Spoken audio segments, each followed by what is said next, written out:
Je suis ici à Bordeaux, dans le grand quart sud-ouest de la France. Vous le savez, cette région, c'est une région viticole. D'ailleurs, ce sont les Romains qui, au départ, se sont installés ici. C'est pas tout à fait hasard. Pas très loin d'ici, il y a le bassin d'Arcachon, vous avez tous entendu parler des huîtres. Eh bien, les Romains étaient justement de grands consommateurs d'huîtres. Ils en ont consommé de grosses quantités que l'on retrouve un petit peu partout lorsqu'on fait des fouilles dans le domaine gallo-romain.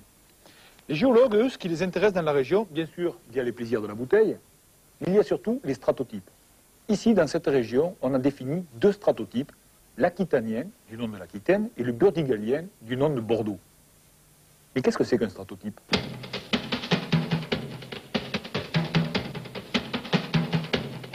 Pour comprendre ce que c'est qu'un stratotype, il faut d'abord savoir ce qu'est une strate. Dans le fond des mers ou des lacs, les sédiments se déposent et se superposent en couches successives ou strates, un petit peu comme ces feuilles qui, à l'automne, tombent les unes sur les autres et d'année en année vont s'accumuler. Par conséquent, l'empilement des strates va matérialiser l'écoulement du temps. Alors il y a une première question qui se pose, comment fait-on pour dater ces roches sédimentaires? Il y a deux méthodes différentes. La première, elle est basée sur les éléments radioactifs que l'on peut trouver dans les roches et qui permettent de donner des âges en milliers ou en millions d'années. Mais c'est un procédé qui est coûteux, c'est un procédé qui ne peut pas être toujours utilisé parce que toutes les roches ne contiennent pas des minéraux radioactifs.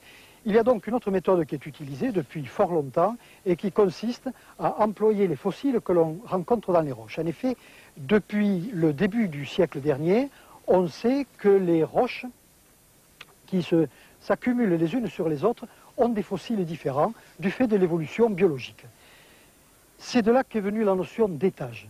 L'étage, c'est une succession de terrains qui se sont accumulés pendant un certain intervalle de temps et qui sont caractérisés par un certain type de vie, un stade de l'évolution, avec des animaux, des végétaux, en milieu marin, en milieu continental.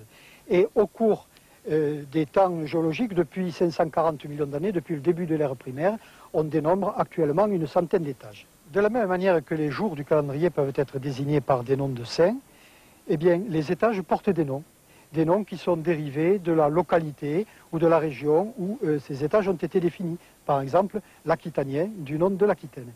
Maintenant, venons-en à la notion de stratotype. Et le mieux, c'est peut-être d'aller sur l'affleurement pour savoir ce que c'est.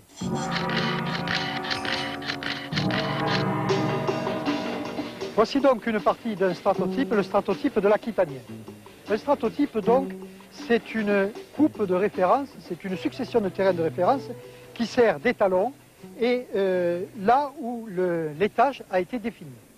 Ça veut dire qu'en France, il y a une trentaine de stratotypes et sur ces 30 stratotypes, il y en a 5 qui sont déjà protégés et qui peuvent être visités. Tous les stratotypes ont été définis et établis dans des dépôts de milieux marins, peu profonds. Pourquoi? Eh bien tout simplement parce que c'est là que les fossiles sont les plus abondants et c'est là aussi que la sédimentation est relativement plus continue. Et il n'y a pas, comme dans les milieux continentaux, des érosions très importantes. Vous voyez, je suis ici dans un petit ruisseau qui s'appelle le Socats. Ce ruisseau, il prend sa source à peu près à 2 km derrière moi. Et il se dirige à une quinzaine de kilomètres d'ici, directement dans la Garonne. En suivant le cours de ce ruisseau, on remonte le temps d'une certaine manière et surtout on va traverser une réserve géologique, la réserve géologique de Socats-la-Brède.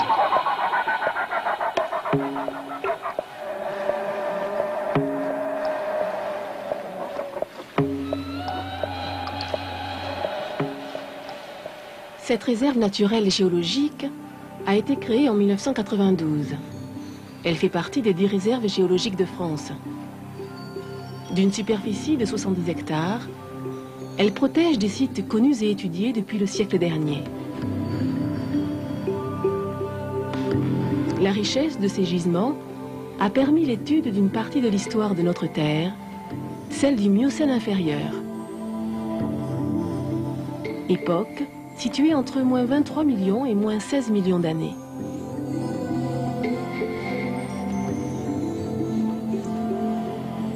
Aujourd'hui, ainsi protégés, ces lieux accueillent bien sûr les scientifiques, mais aussi de nombreux visiteurs, scolaires entre autres, qui peuvent ainsi, grâce à la visite des sites aménagés et celle du musée de la réserve, comprendre la vie et l'histoire de notre terre, à l'Aquitanien et au Burdigalien. La réserve géologique de Sokaz comprend 6 sites. 4 sites sont aménagés. Le premier site, c'est le moulin de Bernachon. Alors, le moulin de Bernachon, il traduit une transgression et c'est l'étage aquitanien. Alors qu'est-ce que l'aquitanien? C'est un étage du milieu de l'ère tertiaire daté environ de 23 à 20 millions d'années. C'est le premier site. Le deuxième site est le site de l'Arié. Alors sur le site de l'Arié, nous avons choisi de faire une structure vitrée. Et sous cette structure vitrée, nous voyons les témoins du retrait de la mer. C'est-à-dire que nous passons d'une faune marine, avec des coraux, à une faune saumâtre et une faune lacustre. C'est-à-dire que de la pleine mer, on est passé à un lac d'eau douce. Voilà donc pour le deuxième site, et c'est la fin du cycle aquitanien. Ensuite, nous avons le site de Pont-Pourquet. Le site de Pont-Pourquet, qui est une falaise, comme à Bernachon. Et là, nous avons le burdigalien. Alors, le burdigalien, c'est 19 millions d'années. C'est toujours des climats chauds, toujours la présence de requins, toujours en bordure de ruisseaux. Et là, nous n'avons pas, pour l'instant, de musée de site sous verre. Ensuite, nous avons le site de la Cime. Le site de la Cime, lui, c'est 12 millions d'années. Alors, vous me direz, qu'est-ce qui s'est passé entre 19 millions d'années et 12 millions d'années? Eh bien, ça, les géologues, ils ne peuvent pas tout expliquer. C'est une lacune sédimentaire. Nous avons des dépôts, toujours de mer chaude, avec des coquilles Saint-Jacques géantes, la présence de gros requins aussi, que nous ne voyons pas forcément, mais qui étaient présents à l'époque. Ainsi, on le voit, la réserve géologique de Sokaz-la-Brède, elle protège un ensemble de sites. Et ces sites, ils contiennent des fossiles. Dans mes mains, ici, j'ai d'ailleurs 2 fossiles qui proviennent des collections de la réserve. Celui-là, c'est un oursin plat, une scutelle. Et puis, ici, c'est un fossile, une grosse dent d'un gros requin, un requin géant qui s'appelait Carcharodon, qui pouvait atteindre 20 mètres de long. La question qu'on peut se poser, c'est qu'est-ce qu'un fossile et comment un animal devient un fossile? Un fossile est un reste ou une trace d'un être vivant, animal ou végétal, ayant vécu sur Terre au cours des temps géologiques. Leur étude relève de la paléontologie. En général, les parties dures sont mieux conservées, comme les coquilles, les dents ou les os. Les parties molles sont détruites. Les fossiles les plus nombreux se forment en milieu aquatique, en mer ou en lac. À la mort de l'animal, ils se déposent sur le fond et il est recouvert de sédiments, d'argile, de sable ou de calcaire. Une première catégorie de fossiles est la conservation de l'original. Un cas très rare est la préservation des parties molles en entier, comme les mammouths dans la glace ou des insectes dans l'ambre. Pour les parties dures, par exemple les coquilles de mollusques, elles-mêmes peuvent être conservées. Par rapport aux animaux vivants, elles perdent leur couleur. Une deuxième catégorie de fossiles, c'est les empreintes ou les moulages naturels. Par exemple, les coquilles peuvent être dissoutes après leur dépôt. En plus des organismes eux-mêmes, on connaît des traces de leur activité, comme des terriers, des mollusques lithophages, les pholades, peuvent percer un calcaire dur pour y vivre, ou bien des pistes de verre, ou des traces de racines dans un calcaire lacustre. On peut reconnaître différents types de fossiles d'après leur milieu de vie, marin, lagunaire ou terrestre. Beaucoup de fossiles sont marins et vivent sur le fond, comme les coraux ou les oursins. D'autres flottent dans la mer et font partie du plancton, par exemple les foraminifères, très petits animaux unicellulaires. D'autres encore nagent en pleine eau. En comparant le mode de vie des fossiles avec celui des animaux actuels proches, on peut reconstituer les environnements anciens, le principe de l'actualisme. Par exemple, les coraux récifaux indiquent des eaux chaudes tropicales, plus de 20 degrés, une salinité normale et une profondeur faible. Un autre type de fossile comprend des animaux lagunaires qui supportent une baisse de la salinité de l'eau. Exemple, des bivalves, comme les huîtres ou les moules, des gastéropodes, comme les potamides. Les fossiles terrestres ou continentaux peuvent être des restes de végétaux, comme des pollens ou des graines, également des restes d'os ou de dents de mammifères terrestres. Ici, on est particulièrement chanceux. Au cœur du vignoble du Bordelais, on vient de labourer un champ et la pluie a dégagé les fossiles. Les fossiles, quand on se baisse, il y en a partout. Ils sont vraiment extraordinaires. Il y en a de toutes les formes, de toutes les tailles. Ici, une turritelle. Là, tiens, celui-là est très très beau. Je ne sais pas ce que c'est, mais c'est vraiment très beau. Là, encore une autre forme. On le voit, des fossiles, il y en a vraiment de toutes formes, de toutes tailles. Quels sont les fossiles que l'on rencontre sur la réserve géologique de Sokaz-la-Brède? Parmi les animaux marins de la réserve, il y a de nombreux mollusques, des bivalves, comme l'amande de mer, qui vit actuellement en Méditerranée ou en Atlantique, à moins 20 mètres de profondeur, dans des sables fins littoraux. En général, chez les bivalves, les valves sont séparées et leur accumulation peut résulter d'un transport par des courants. Quand on trouve le fossile bivalvé, cela indique qu'il a été enfoui sur place. On trouve également des pectènes, ou coquilles Saint-Jacques, qui vivent sur le fond et peuvent se déplacer. Les gastéropodes marins, famille de l'escargot, sont très nombreux et variés. Certains sont herbivores ou détritivores. Beaucoup sont carnivores, comme les cônes ou les porcelaines, fréquents près des récifs coralliens. Ils peuvent percer des coquilles pour aspirer les parties molles de la proie. Les turritelles, très fréquentes dans la réserve, se déplacent à demi enfouis dans des sables fins. Par ailleurs, les oursins se rencontrent également, comme le maressia ou le clipéaster, proches des formes actuelles, qui vivaient en eau tropicale. Les oursins plats, comme les scutelles, sont bien représentés dans la réserve. Ils avaient de tout petits piquants et étaient à demi recouverts de sable fin dans des zones très peu profondes. Ils filtraient les petites particules de l'eau de mer amenées par des courants. Les oursins plats sont connus actuellement en Californie ou en Afrique de l'Ouest. Nous avons également ici de nombreux coraux qui témoignent de la présence d'un petit récif il y a 20 millions d'années. Ces coraux sont en général gros et massifs avec peu de formes branchues. Le milieu était assez agité. Beaucoup d'autres animaux ont été trouvés dans la réserve, comme des crustacés, des dents de requin, de barracuda, de raies, mais également des restes de tortues ou de crocodiles, quelques dents de mammifères terrestres apportées par des cours d'eau et des os de mammifères marins. Grâce à tout ce que l'on a trouvé dans la réserve, nous pouvons reconstituer des milieux anciens ou des écosystèmes.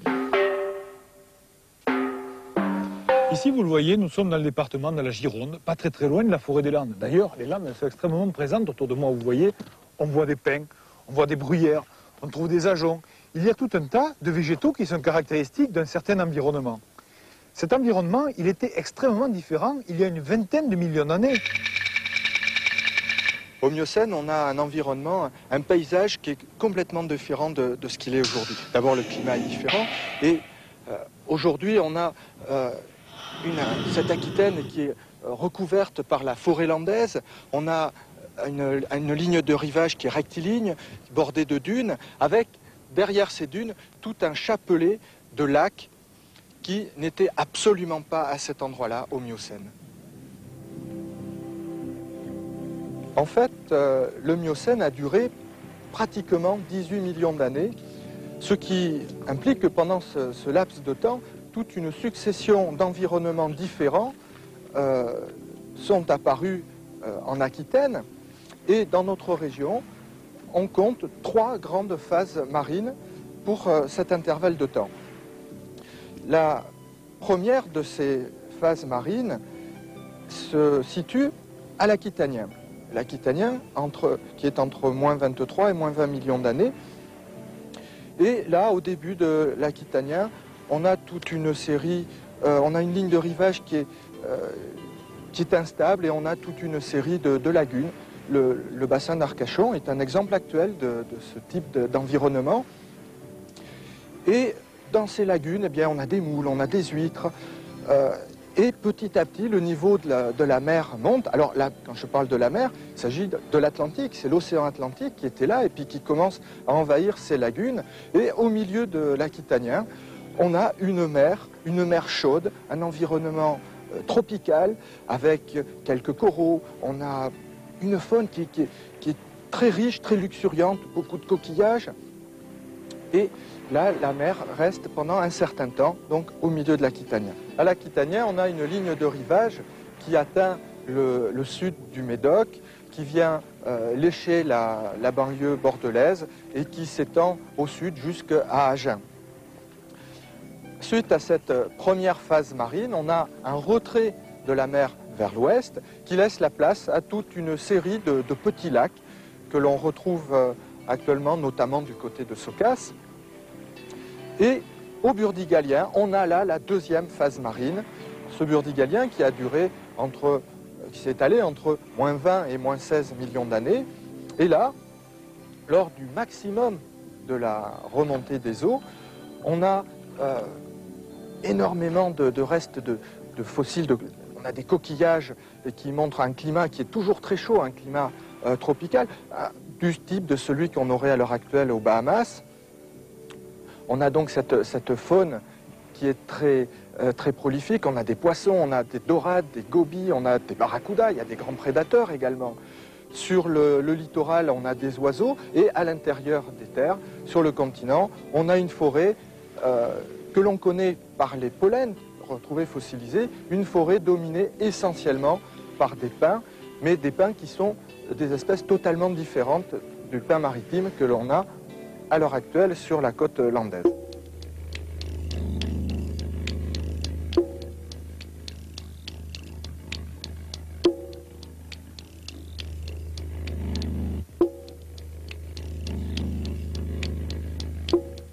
À la fin du Burdigalien, la mer se retire et elle va quitter l'Aquitaine pendant pratiquement 5 millions d'années. Et elle ne reviendra qu'avec la troisième phase marine au Séravalien. Mais entre-temps, il s'est passé quelque chose qui est planétaire, un changement climatique qui fait qu'on n'est plus dans un environnement tropical, mais dans un environnement plus frais. Au Miocène, on a seulement 2 saisons, une saison sèche et une saison humide. Et là, vers 14-15 millions d'années, eh bien, on tend vers le climat actuel.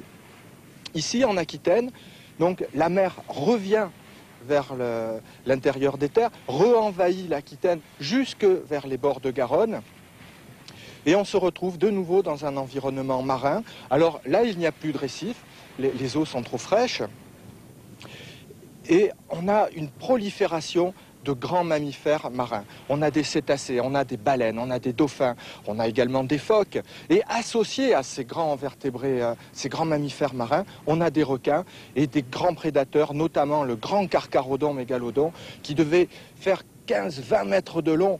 Lorsqu'il ouvrait la gueule, c'était une gueule qui faisait 2 mètres de haut, vraiment un requin colossal, et qui devait faire des chasses, des traques aux grands mammifères, qui devaient être quelque chose d'homérique.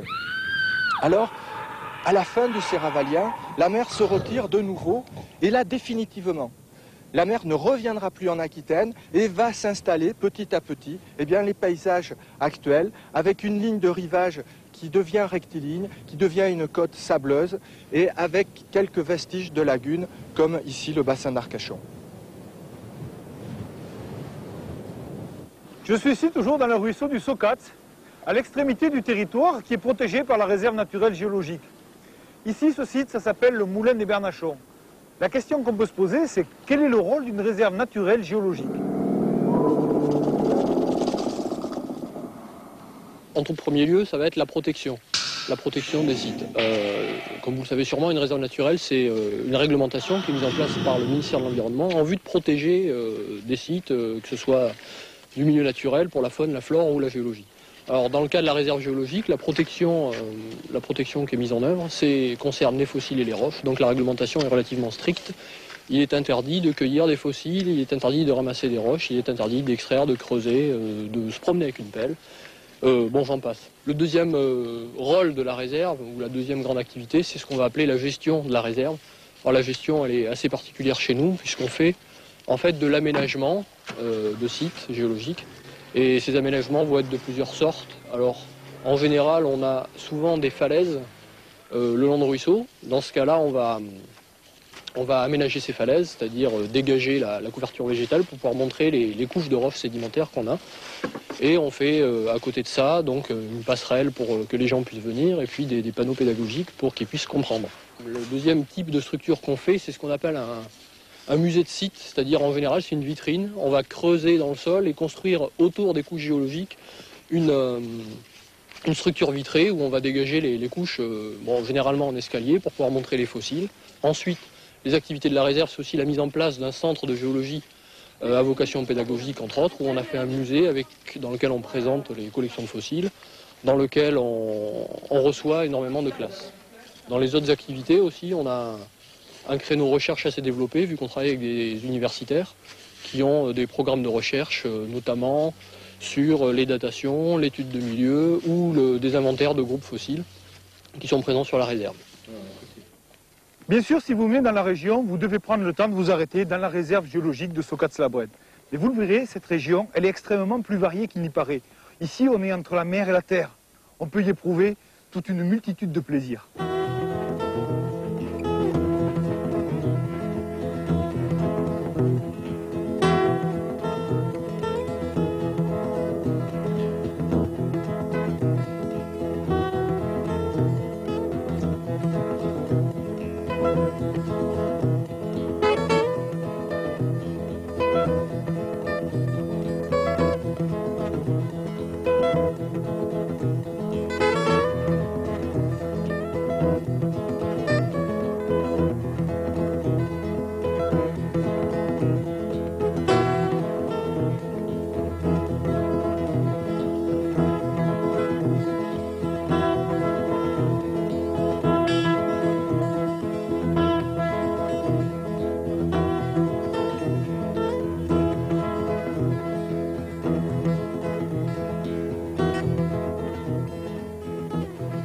On le voit, dans la réserve, les fossiles, on les protège. D'ailleurs, j'ai ici des collections de la réserve. Vous voyez que les fossiles, c'est à peu près la même chose que les actuels. Tout ça, ça se ressemble vraiment beaucoup.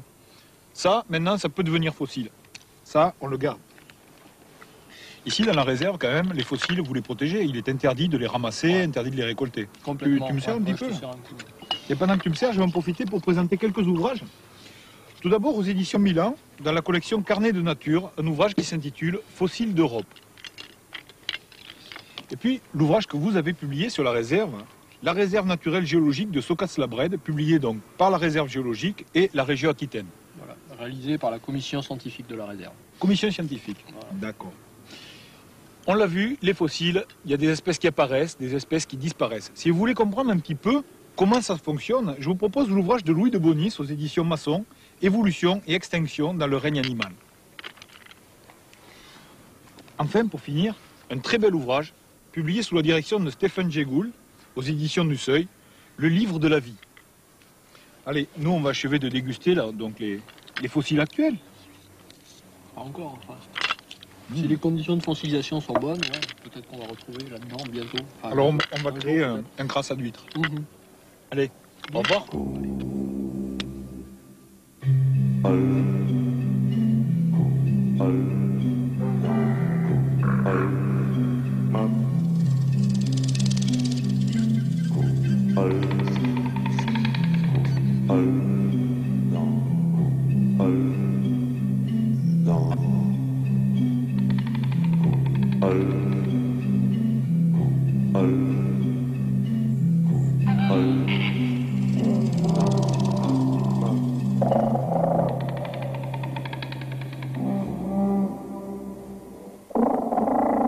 Représenté dans la réserve.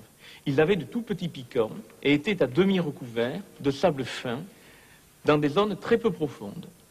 Il filtrait les petites particules de l'eau de mer amenées par des courants. Les oursins plats sont connus actuellement en Californie ou en Afrique de l'Ouest. Nous avons également ici de nombreux coraux qui témoignent de la présence d'un petit récif il y a 20 millions d'années. Ces coraux sont en général gros et massifs avec peu de formes branchues. Le milieu était assez agité. Beaucoup d'autres animaux ont été trouvés dans la réserve, comme des crustacés, des dents de requin, de barracuda, de raies, mais également des restes de tortues ou de crocodiles, quelques dents de mammifères terrestres apportées par des cours d'eau et des os de mammifères marins. Grâce à tout ce que l'on a trouvé dans la réserve, nous pouvons reconstituer des milieux anciens ou des écosystèmes. Ici, vous le voyez, nous sommes dans le département de la Gironde, pas très loin de la forêt des Landes. D'ailleurs, les Landes elles sont extrêmement présentes autour de moi. Vous voyez, on voit des pins, on voit des bruyères, on trouve des ajoncs. Il y a tout un tas de végétaux qui sont caractéristiques d'un certain environnement. Cet environnement, il était extrêmement différent il y a une vingtaine de millions d'années. Au Miocène, on a un environnement, un paysage qui est complètement différent de ce qu'il est aujourd'hui. D'abord, le climat est différent et aujourd'hui, on a cette Aquitaine qui est recouverte par la forêt landaise. On a une ligne de rivage qui est rectiligne, bordée de dunes, avec derrière ces dunes tout un chapelet de lacs qui n'était absolument pas à cet endroit-là au Miocène. En fait, le Miocène a duré pratiquement 18 millions d'années, ce qui implique que pendant ce laps de temps, toute une succession d'environnements différents sont apparus en Aquitaine. Et dans notre région, on compte 3 grandes phases marines pour cet intervalle de temps. La première de ces phases marines se situe à l'Aquitanien. L'Aquitanien, qui est entre moins 23 et moins 20 millions d'années. Et là, au début de l'Aquitanien, on a toute une série, on a une ligne de rivage qui est instable et on a toute une série de lagunes. Le bassin d'Arcachon est un exemple actuel de ce type d'environnement. Et dans ces lagunes, eh bien, on a des moules, on a des huîtres. Et petit à petit, le niveau de la mer monte. Alors là, quand je parle de la mer, il s'agit de l'Atlantique. C'est l'océan Atlantique qui était là et puis qui commence à envahir ces lagunes. Et au milieu de l'Aquitanien, on a une mer chaude, un environnement. Et au cours des temps géologiques, depuis 540 millions d'années, depuis le début de l'ère primaire, on dénombre actuellement une centaine d'étages. De la même manière que les jours du calendrier peuvent être désignés par des noms de saints, eh bien, les étages portent des noms qui sont dérivés de la localité ou de la région où ces étages ont été définis. Par exemple, l'Aquitanien, du nom de l'Aquitaine. Maintenant, venons-en à la notion de stratotype. Et le mieux, c'est peut-être d'aller sur l'affleurement pour savoir ce que c'est.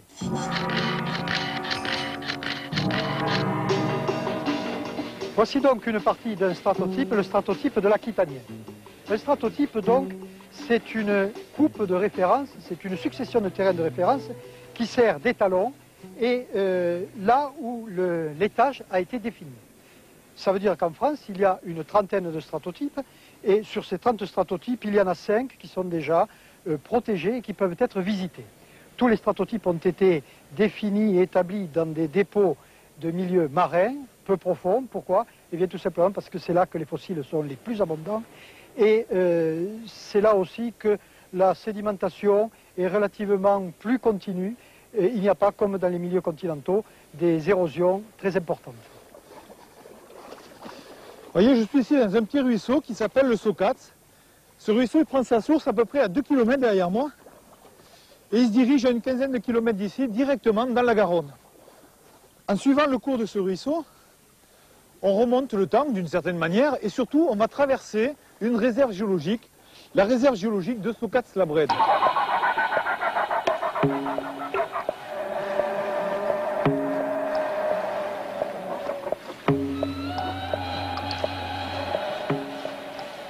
Cette réserve naturelle géologique a été créée en 1992. Elle fait partie des 10 réserves géologiques de France. D'une superficie de 70 hectares, elle protège des sites connus et étudiés depuis le siècle dernier. La richesse de ces gisements a permis l'étude d'une partie de l'histoire de notre Terre, celle du Miocène inférieur. Époque située entre moins 23 millions et moins 16 millions d'années.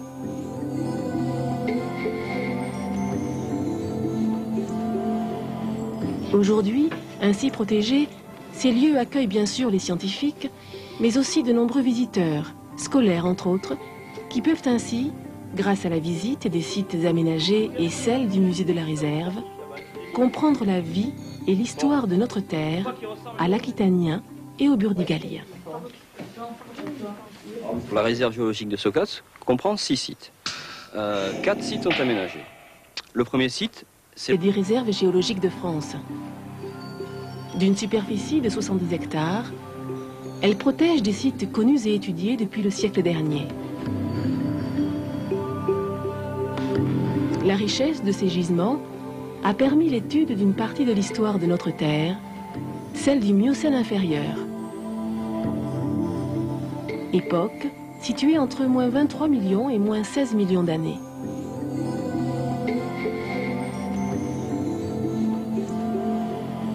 Aujourd'hui, ainsi protégés, ces lieux accueillent bien sûr les scientifiques, mais aussi de nombreux visiteurs, scolaires entre autres, qui peuvent ainsi, grâce à la visite des sites aménagés et celle du musée de la réserve, comprendre la vie et l'histoire de notre terre à l'Aquitanien et au Burdigalien. La réserve géologique de Sokac comprend 6 sites. 4 sites sont aménagés. Le premier site, c'est le moulin de Bernachon. Alors, le moulin de Bernachon, il traduit une transgression et c'est l'étage aquitanien. Alors, qu'est-ce que l'aquitanien? C'est un étage du milieu de l'ère tertiaire, daté environ de 23 à 20 millions d'années. C'est le premier site. Le deuxième site est le site de l'Arié. Alors, sur le site de l'Arié, nous avons choisi de faire une structure vitrée. Et sous cette structure vitrée, nous voyons les témoins du retrait de la mer. C'est-à-dire que nous passons d'une faune marine, avec des coraux, à une faune saumâtre et une faune lacustre. C'est-à-dire que de la pleine mer, on est passé à un lac d'eau douce. Voilà donc pour le deuxième site, et c'est la fin du cycle aquitanien. Ensuite, nous avons le site de Pont-Pourquet. Le site de Pont-Pourquet, qui est une falaise, comme à Bernachon. Et là, nous avons le Burdigalien. Alors, le Burdigalien, c'est 19 millions d'années. C'est toujours des climats chauds, toujours la présence de requins, toujours en bordure de ruisseaux. Et là, nous n'avons pas, pour l'instant, de musée de site sous verre. Ensuite, nous avons le site de la Cime. Le site de la Cime, lui, c'est 12 millions d'années. Alors, vous me direz, qu'est-ce qui s'est passé entre 19 millions d'années et 12 millions d'années? Eh bien, ça, les géologues, ils ne peuvent pas tout expliquer. C'est une lacune sédimentaire. Nous avons des dépôts, toujours de mer chaude, avec des coquilles Saint-Jacques géantes, la présence de gros requins aussi, que nous ne voyons pas forcément, mais qui étaient présents à l'époque. Ainsi, on le voit, la réserve géologique de Sokac-la-Brède, elle protège un ensemble de sites. Et ces sites, ils contiennent des fossiles. Dans mes mains, ici, j'ai d'ailleurs 2 fossiles qui proviennent des collections de la réserve. Celui-là, c'est un oursin plat, une scutelle. Et puis, ici, c'est un fossile, une grosse dent d'un gros requin, un requin géant qui s'appelait Carcharodon, qui pouvait atteindre 20 mètres de long. La question qu'on peut se poser, c'est qu'est-ce qu'un fossile et comment un animal devient un fossile? Un fossile est un reste ou une trace d'un être vivant, animal ou végétal, ayant vécu sur Terre au cours des temps géologiques. Leur étude relève de la paléontologie, également des restes d'os ou de dents de mammifères terrestres. Ici, on est particulièrement chanceux. Au cœur du vignoble du Bordelais, on vient de labourer un champ et la pluie a dégagé les fossiles. Les fossiles, quand on se baisse, il y en a partout. Ils sont vraiment extraordinaires. Il y en a de toutes les formes, de toutes les tailles. Ici, une turritelle. Là, tiens, celui-là est très très beau. Je ne sais pas ce que c'est, mais c'est vraiment très beau. Là, encore une autre forme. On le voit, des fossiles, il y en a vraiment de toutes formes, de toutes tailles. Quels sont les fossiles que l'on rencontre sur la réserve géologique de Sokac-la-Brède? Parmi les animaux marins de la réserve, il y a de nombreux mollusques, des bivalves, comme l'amande de mer, qui vit actuellement en Méditerranée ou en Atlantique, à moins 20 mètres de profondeur, dans des sables fins littoraux. En général, chez les bivalves, les valves sont séparées et leur accumulation peut résulter d'un transport par des courants. Quand on trouve le fossile bivalvé, cela indique qu'il a été enfoui sur place. On trouve également des pectènes ou coquilles Saint-Jacques qui vivent sur le fond et peuvent se déplacer. Les gastéropodes marins, famille de l'escargot, sont très nombreux et variés. Certains sont herbivores ou détritivores. Beaucoup sont carnivores, comme les cônes ou les porcelaines, fréquents près des récifs coralliens. Ils peuvent percer des coquilles pour aspirer les parties molles de la proie. Les turritelles, très fréquentes dans la réserve, se déplacent à demi enfouis dans des sables fins. Par ailleurs, les oursins se rencontrent également, comme le marésia ou le clipéaster, proches des formes actuelles, qui vivaient en eau tropicale. Les oursins plats, comme les scutelles, sont bien représentés dans la réserve. Ils avaient de tout petits piquants et étaient à demi recouverts de sable fin dans des zones très peu profondes. Ils filtraient les petites particules de l'eau de mer amenées par des courants. Les oursins plats sont connus actuellement en Californie ou en Afrique de l'Ouest.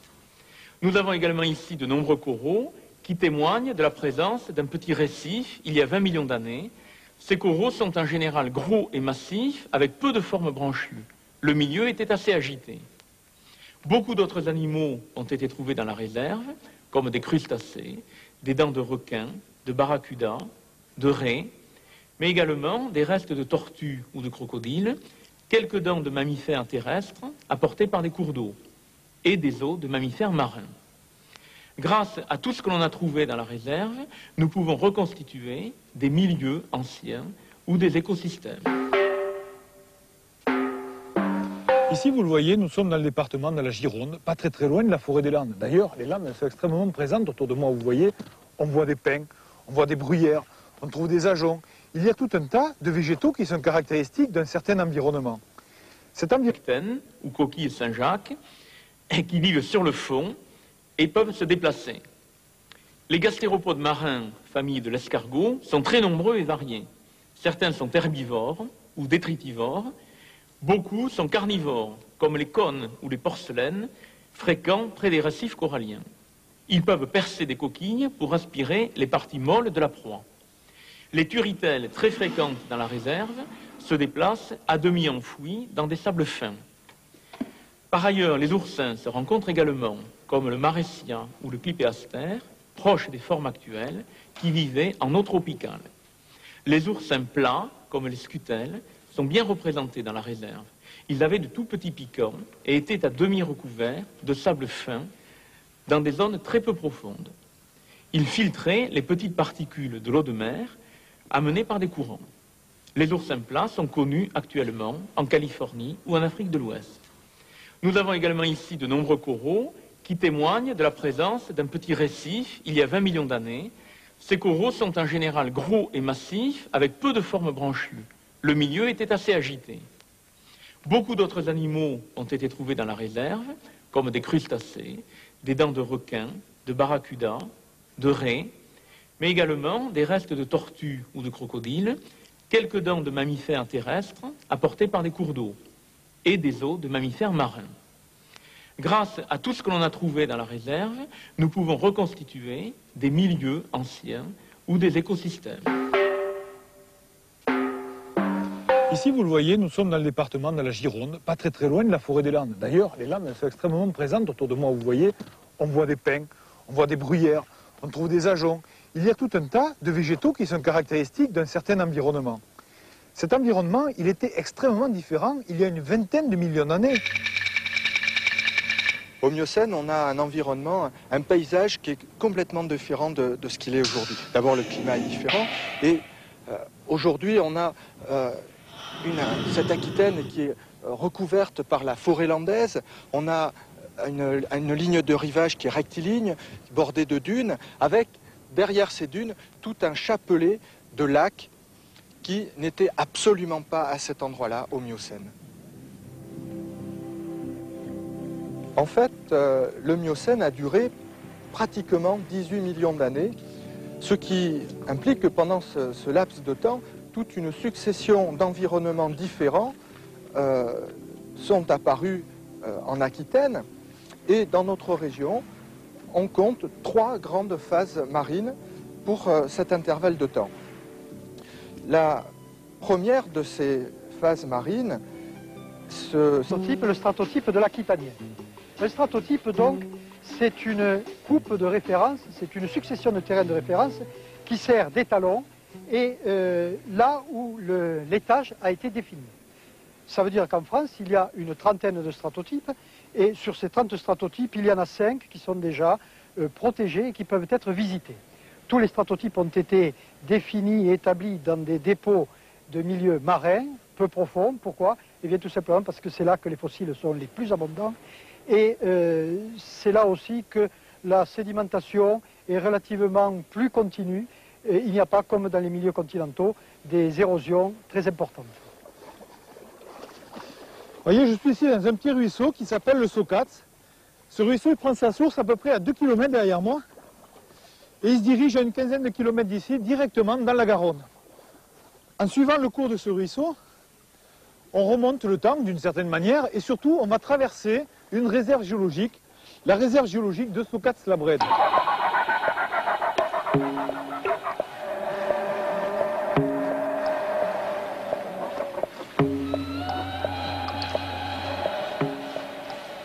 Cette réserve naturelle géologique a été créée en 1992.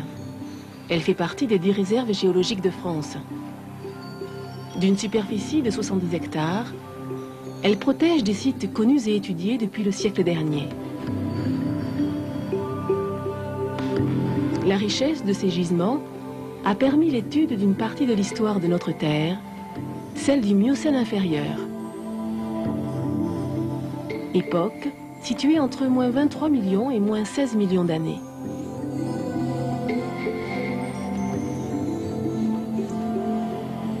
Aujourd'hui, ainsi protégés, ces lieux accueillent bien sûr les scientifiques, mais aussi de nombreux visiteurs, scolaires entre autres, qui peuvent ainsi, grâce à la visite des sites aménagés et celle du musée de la réserve, comprendre la vie et l'histoire de notre terre, à l'Aquitanien et au Burdigalien. La réserve géologique de Sokac comprend 6 sites. 4 sites sont aménagés. Le premier site, c'est le moulin de Bernachon. Alors, le moulin de Bernachon, il traduit une transgression et c'est l'étage aquitanien. Alors qu'est-ce que l'aquitanien?